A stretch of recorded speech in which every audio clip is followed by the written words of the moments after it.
Hello दोस्तों, नमस्ते। आपका मेरे चैनल में स्वागत है। आज का ब्लॉग जो है वो है वट सावित्री की पूजा के बारे में। जून के महीने में जो अमावस्या होती है उसमें वट सावित्री मतलब बरगद की पूजा होती है, जिसमें बरगद की पूजा करते हैं। उसी की मैं तैयारी कर रही हूँ। उसके लिए मैंने ये बरगदा बनाए हुए हैं। इसमें क्या होता है, आटे में चीनी या गुड़ का घोल डालकर उसे मीठा कर लेते हैं और उसे गूंद लेते हैं। फिर ये हम उसमें से बरगदा बनाते हैं। ये मैंने बना लिए हैं। घी में बनाए जाते हैं हमारे यहाँ, तो मैंने घी में बनाया है। उसके बाद मैंने पैरों में लगा लिया है आलता। जो भी कोई भी शुभ काम होता है या पूजा होती है तो आलता लगाना बहुत ज़रूरी होता है। तो मैंने ये आलता लगाया है। आप लोग कमेंट में बताइएगा कि मेरा आलता कैसा लग रहा है। तो चलिए अब पूजा के लिए हम हो जाते हैं रेडी। हमारी सारी तैयारियां ऑलमोस्ट हो गई है। मैंने प्लेट भी सजा ली है और प्लेट में हमारे यहाँ जैसे चने भिगोए हुए रखते हैं, फ्रूट्स जो होते हैं सीजनल वो रखे जाते हैं, और जैसे आम, वाटरमेलन ये सब, और रील हो गई, हल्दी, कुमकुम और ये सब भी रखते हैं। ऐपन भी रखते हैं। ऐपन में क्या होता है, चावल को पीस कर उसमें हल्दी डाल देते हैं, उससे हाथे लगाए जाते हैं। तो अब हम तैयार हो गए हैं और उसके बाद जा रहे हैं अब अपने बरगद की पेड़ की पूजा। भाई हम आ गए बरगद की पेड़ की पूजा करने। यहाँ पर बहुत सारी लेडीज पहले से ही पूजा कर रही हैं। अब हम भी पूजा करने के लिए बैठ गए हैं। अब पूजा करेंगे। पूजा करने में क्या होता है, हमारे वट सावित्री की पूजा बेसिकली एक पति की लंबी उम्र के लिए की जाती है।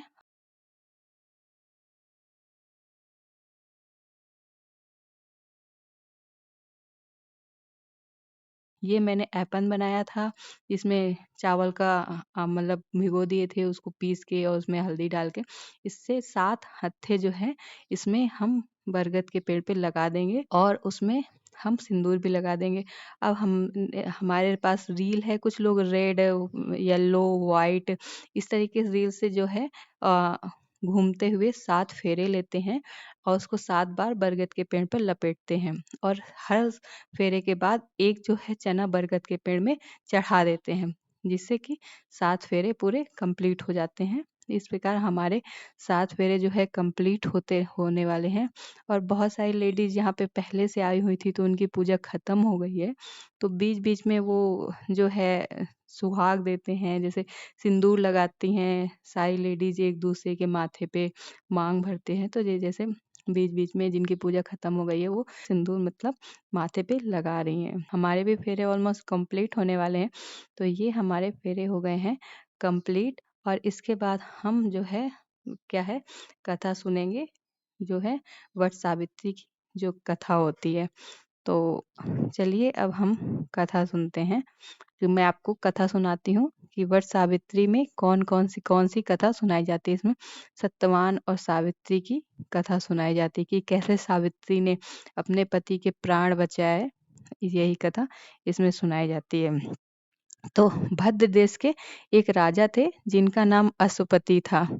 भद्र देश के राजा अश्वपति की कोई संतान नहीं थी, तो उन्होंने संतान की प्राप्ति के लिए मंत्रोच्चारण के साथ प्रतिदिन 1 लाख आहुतियां दी। 18 वर्षों तक ये क्रम जारी रहा। इसके बाद सावित्री देवी ने प्रकट होकर वर दिया कि राजन, तुम्हें एक तेजस्वी कन्या पैदा होगी। सावित्री देवी की कृपा से जन्म लेने के कारण कन्या का नाम सावित्री रखा गया।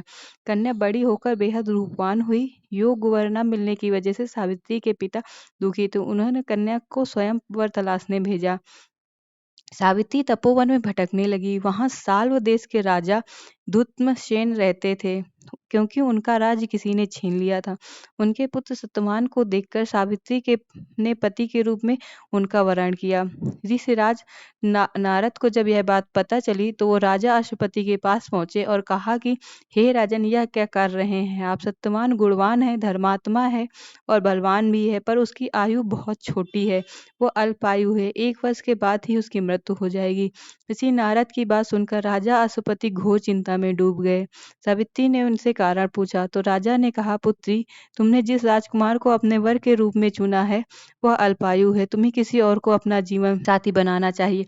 इस पर सावित्री ने कहा कि पिताजी, आर्य कन्याएं अपने पति का एक बार ही वरण करती हैं, राजा एक बार ही आज्ञा देता है और पंडित एक बार ही प्रतिज्ञा करते हैं और कन्यादान भी एक बार ही किया जाता है। सावित्री हट करने लगी और बोली, मैं सत्यवान से ही विवाह करूंगी। राजा सुपति ने सावित्री का विवाह सत्यवान से कर दिया। सावित्री अपने ससुराल पहुंचते ही सास ससुर की सेवा करने लगी। समय बीतता चला गया। नारद मुनि ने सावित्री को पहले ही सत्यवान के मृत्यु के दिन के बारे में बता दिया था। वो दिन जैसे जैसे करीब आने लगा, सावित्री अधीर होने लगी। उन्होंने 3 दिन पहले ही उपवास शुरू कर दिया। नारद मुनि द्वारा कथित निश्चित तिथि पर पितरों का पूजन किया। हर दिन की तरह सत्यवान उस दिन भी लकड़ी काटने जंगल चले गए। साथ में सावित्री भी गई। जंगल में पहुंचकर सत्यवान लकड़ी काटने के लिए एक पेड़ पर चढ़ गए। तभी उनके सिर पर तेज दर्द होने लगा। दर्द से व्याकुल सत्यवान पेड़ से नीचे उतर गए। सावित्री अपना भविष्य समझ गई। सत्यवान ने के सिर को गोद में रखकर सावित्री सत्यवान का सिर सहलाने लगी। तभी वहां यमराज आते दिखे। यमराज अपने साथ सत्यवान को ले जाने लगा। सावित्री भी उनके पीछे पीछे चल पड़ी। यमराज ने सावित्री को समझाने की कोशिश की कि यह विधि का विधान है, लेकिन सावित्री नहीं मानी। सावित्री की निष्ठा और पति परायणता को देखकर यमराज ने सावित्री को कहा कि हे देवी, तुम धन्य हो, तुम मुझसे कोई वरदान मांगो। सावित्री ने कहा कि मेरे सास ससुर वनवासी और अंधे हैं, उन्हें आप दिव्य ज्योति प्रदान करें। यमराज ने कहा, ऐसा ही होगा, अब लौट जाओ। लेकिन सावित्री अपने पति सत्यवान के पीछे पीछे चलती है। यमराज ने कहा, देवी तुम वापस जाओ। सावित्री ने कहा, भगवान, मुझे अपने पति के पीछे पीछे चलने में कोई पति ने के पीछे चलना मेरा कर्तव्य है। सुनकर फिर उन्होंने कहा, वर मांगने के लिए कहा। सावित्री बोली, हमारे सास ससुर का राज छिन गया, उन्हें वापस मिल जाए। यमराज ने वो भी वरदान दे दिया। इस पर सावित्री यमराज के पीछे पीछे सावित्री भी चल रही थी। अब यमराज ने सावित्री को तीसरा वर मांगने के कहा। इस पर सावित्री ने 100 संतानों और सौभाग्य का वरदान मांगा। यमराज ने इसका वरदान भी सावित्री को दे दिया। सावित्री ने यमराज से कहा कि प्रभु, मैं एक पतिव्रता पत्नी हूँ और आपने मुझे पुत्रवती होने का आशीर्वाद दिया है।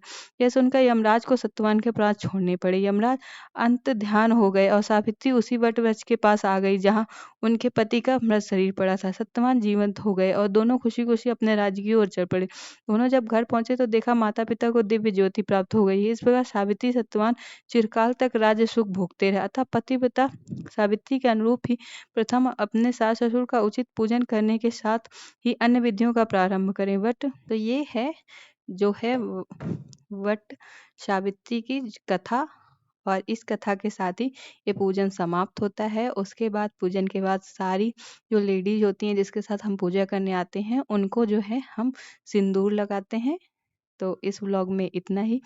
उम्मीद है आपको ब्लॉग पसंद आया हो। आप मेरे चैनल को लाइक कीजिए, सब्सक्राइब कीजिए और अपने दोस्तों के साथ ज़्यादा से ज़्यादा शेयर कीजिए। और आप कैसी वीडियोस देखना चाहते हैं, किस तरह के ब्लॉग देखना चाहते हैं, वो भी आप मुझे कमेंट में लिखकर ज़रूर बताइए।